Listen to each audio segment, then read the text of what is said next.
Hello, my name is Kang. I am undergraduate student in Jeju National University in Korea. I will talk about pressure field estimation through the human skull using Kranion software.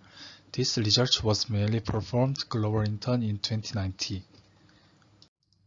Kranion software was developed for a fast and easy visualization of the acoustic ray through the human skull. We simulate the pressure field at the geometric focal center of a hemisphere transducer of the extrapolated neural system in the brain tissue by phase correction of the acoustic rays through two human skulls. In the skull 1, you will see how the skull thickness affects the intensity, and in the skull 2, not only the skull thickness but also the reflection due to scale affects the intensity.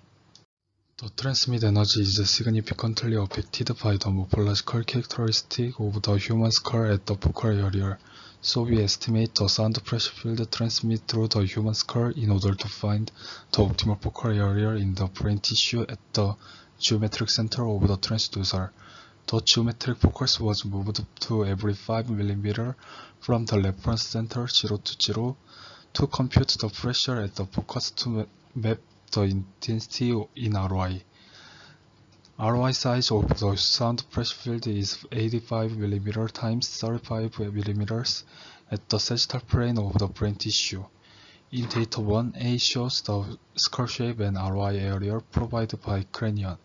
B is the result of pressure field mapping in the ROI area. The high intensity was shown in the frontal parts. The intensity was generally smaller as the height was inferior. The reason for the high intensity in the frontal parts is because the thickness of the skull is relatively thinner at the frontal skull.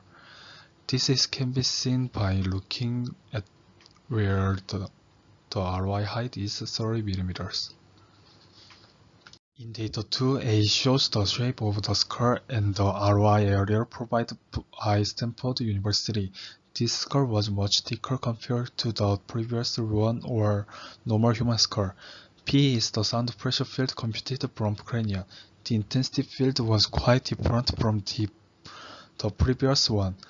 Frontal parts follow the pattern to be similar intensity with inferior height. However, the posterior parts has quite different, showing higher pressure for most all heights. Even with this thick skull, the high pressure at the posterior section cannot be explained by skull thickness alone, and the reflection is another factor for this area. In post research, we numerically obtained the peak pressure minus 6 dB area in pressure field intensity and power. High intensity was obtained far off the reference center and close to the skull.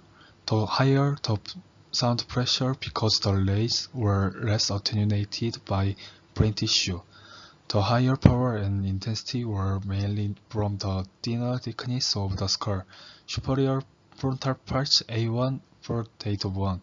In data 1, the intensity is higher when the focal point is close to the skull, and the intensity decreases as the focal point is further away from the skull.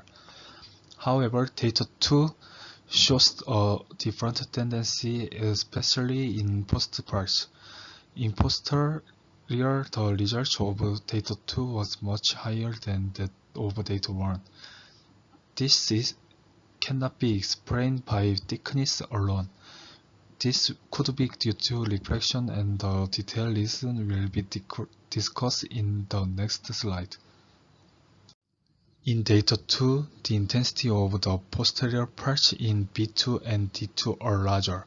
Look at C. Acoustic rays are reflected off target, while in D, the ray reflected toward the focal area densely to generate higher pressure in D. Intensity in D is 73 times than the 1 over C. Therefore, it is concluded that the posterior parts and reflected to be tightly focused to have high pressure at the focus even with thick skull. This research showed the possibility of selecting the optimal focal area by mapping the pressure field in the ROI due to individual skull characteristics using Kranion.